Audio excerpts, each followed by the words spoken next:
ढेंकानाल जिला कामाख्यानगर समाज पाठक विचार मंच पक्षरु वन विहार कार्यक्रम सहर सन्निकट गुंडीचानाली गाँवर उत्तर पार्श्वर अवस्थित पुरातन कीर्तिराजी राजतंत्र समयर हाथी गिर्जा बुली यार उन्नति दिगरे सरकारी स्तर में पदक्षेप नेबापई दृढ़ दाबी करा जायछि। समाज पाठक मंचर आवाहक सुब्मय नंदक आवाहकत्वरे सदस्य माने हाथी गिर्जा बुली पुरातन कीर्तिराजर पुनरुद्धार कराजिबाकु मत प्रकाश करथिले। 50 ऊर्ध्व सदस्य एही वन विहार कार्यक्रम में भाग नेथिले।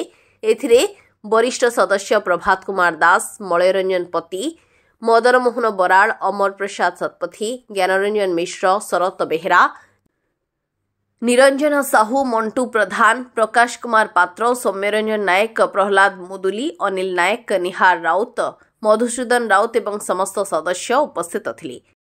सर आपन परिचय? मो ना अमर प्रसाद सतपथी। कौन कहे सर आज हाथी गिरिजा को आप समाज विचार मंच तरफ आसी से विषय कौन कहे?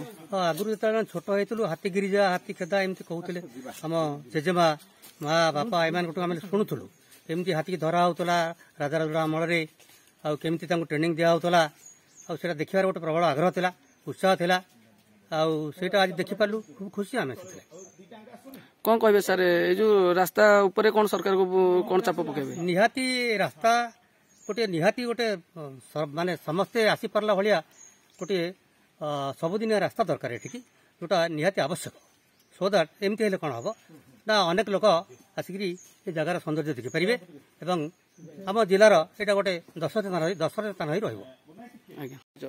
मो निरंजन होता ये जो समाज खबर कागज गोपबंधु प्रतिष्ठित खबर कागज अवसर प्राप्त मुख्य थी अनुगुल संस्कार। कौन कहे सर आज जो हाथी गिरिजा को आप से विषय कौन कहे? ये जो स्थान गोटे ऐतिहासिक स्थान आमर ये जो पदयात्रा एठिकी समाज पाठक विचार मंच ये मध्य एक ऐतिहासिक घटना यही सब जगह को खोजी प्रशासन को पाखे पहुंचेबा आमर मूल लक्ष्य। एठी गोटे सबुदिनिया रास्ता निर्माण हेले पिला माने आम ऐतिह्य हिसाब रे भली एक ऐतिहासिक स्थान गुड़िक विषय जानीपारे सेटा हूँ मुख्य उद्देश्य। सर कौन कहे आज समाज विचार मंच तरफ आज हाथी गिरिजा को आप आसते से विषय अनुभूति आप कहतु?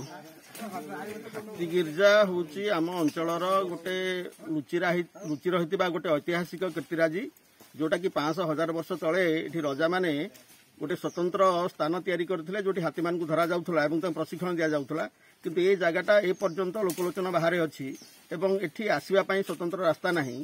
समाज पाठक विचार मंचर उद्देश्य होउची जे एको लोकलोचन को आनिबा प्रशासन पागरे रखिबा एवं एठी जो रामायण नदीटी अच्छी एटा गोटे सुंदर मनोरम स्थान होईची ऐतिहासिक कीर्तिराजी सहित एठी प्राकृतिक शोभाराजी भरपूर रही जोटा गोटे पिकनिक स्पॉट हो पारिबो एवं एटा टूरिस्ट स्पॉट आकार रे ढेंकानाल जिलार मुख्य आकर्षण मध्य हो पारिबो। तेणु एठी जदि गमनागमन सुविधा करा जिवो गोटे ब्रिजटे करा जिवो एवं रास्ता कर दिया जिवो ताल निश्चित भाव में सारा भारतरू एवं ओडिशार लोक माने आसिकरी एठी ऐतिहासिक कीर्तिराजी को देखिपारे ये उद्देश्य रखिक आम समाज पाठ विचार मंचर आम कामाख्यानगर सबू बुद्धिजीवी मैंने एकाठी होती एवं समस्ते आम ये बहुत खुशी अनुभव करुचु जे एत दिन पर एत संख्यक लोक आम ये 6 किलोमीटर रास्ता चल चली आसी पहुंचीचु एवं यही पुरातन कीर्तिराजी को आम समस्त लोकलोचन को नबू ये उद्देश्य रखी आम समस्त एकाठी होइछु।